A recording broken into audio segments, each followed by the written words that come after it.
Our president seems like a good man. His speech was full of good words, but President Biden promised you a specific kind of leadership. He promised to unite a nation, to lower the temperature, to govern for all Americans, no matter how we voted.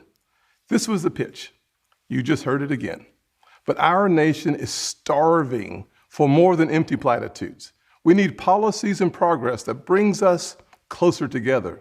But 3 months in, the actions of the president and his party are pulling us further and further apart. I won't waste your time with finger pointing or partisan bickering. You can get that on TV anytime you want.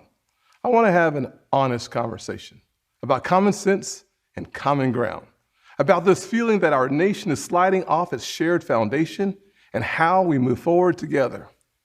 Growing up, I never dreamed I would be standing here tonight. When I was a kid, my parents divorced. My mother, my brother, and I moved in with my grandparents. 3 of us sharing one bedroom. I was disillusioned and angry, and I nearly failed out of school. But I was blessed.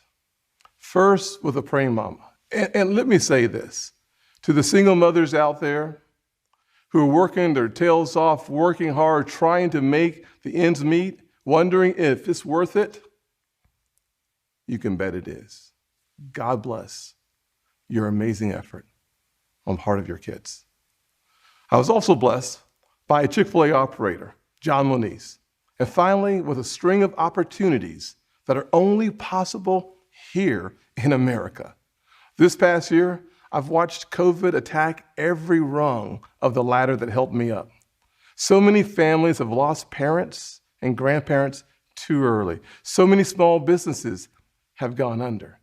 Becoming a Christian transformed my life, but for months, too many churches were shut down.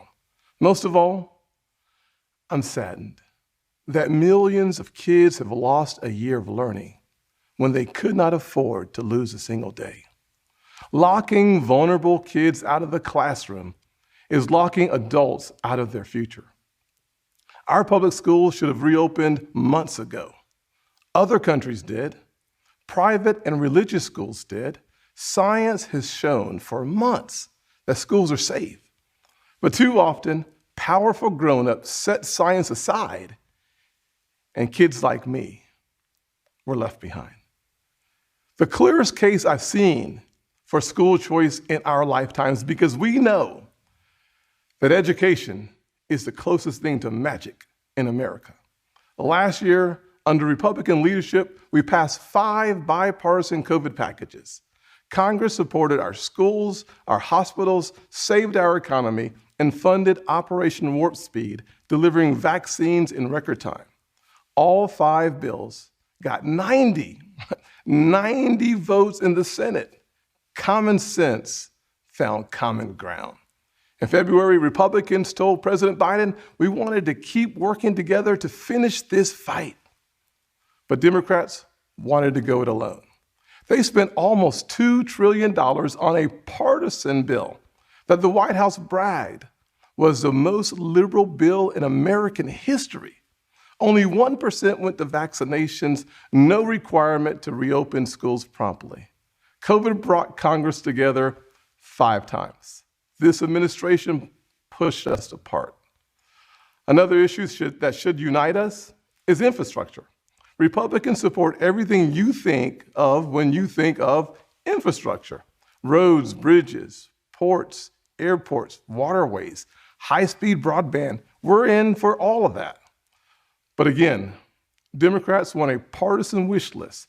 They won't even build bridges to build bridges. Less than 6% of the president's plan goes to roads and bridges. It's a liberal wish list of big government waste. Plus, the biggest job-killing tax hikes in a generation. Experts say when all is said and done, it would lower wages of the average American worker and shrink our economy.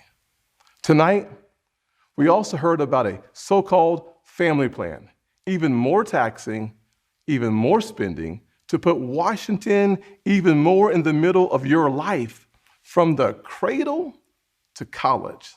The beauty of the American dream is that families get to define it for themselves. We should be expanding opportunities and options for all families, not throwing money at certain issues because Democrats think they know best. Infrastructure spending that shrinks our economy is not common sense. Weakening our southern borders and creating a crisis is not compassionate. The president is also abandoning principles he's held for decades. Now he says your tax dollars should fund abortions. He's laying groundwork to pack the Supreme Court. This is not common ground. Nowhere do we need common ground more desperately than in our discussions of race. I have experienced the pain of discrimination. I know what it feels like to be pulled over for no reason, to be followed around the store while I'm shopping. I remember every morning at the kitchen table, my grandfather would open the newspaper and read it, I thought.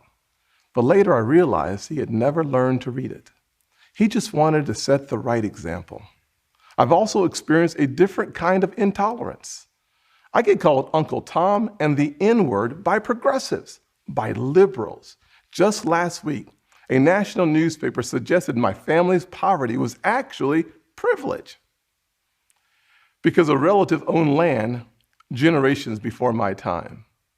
Believe me, I know firsthand our healing is not finished. In 2015, after the shooting of Walter Scott, I wrote a bill to fund body cameras. Last year, after the deaths of Breonna Taylor and George Floyd, I built an even bigger police reform proposal. But my Democratic colleagues blocked it.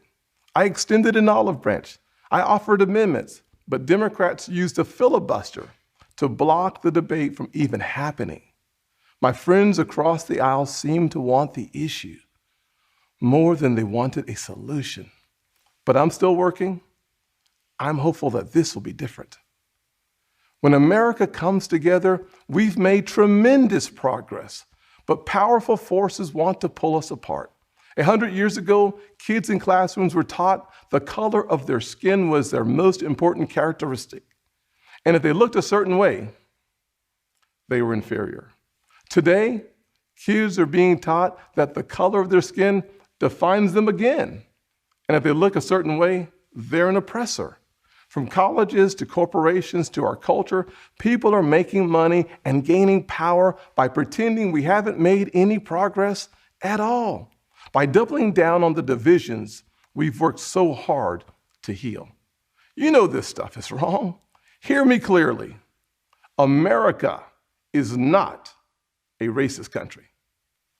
Hey guys, did you know we have a podcast called WJ Live? The Western Journal's mission is to equip readers with the truth, and that's the same mission we have on WJ Live. You'll hear from writers, editors, and special guests on the most important topics of the day. You can catch us Monday, Wednesday, and Friday at 5 p.m. Eastern and 2 p.m. Pacific, right here at youtube.com/WJ Live. While you're there, help us out by subscribing and hitting the bell so you don't miss any future episodes. See you there.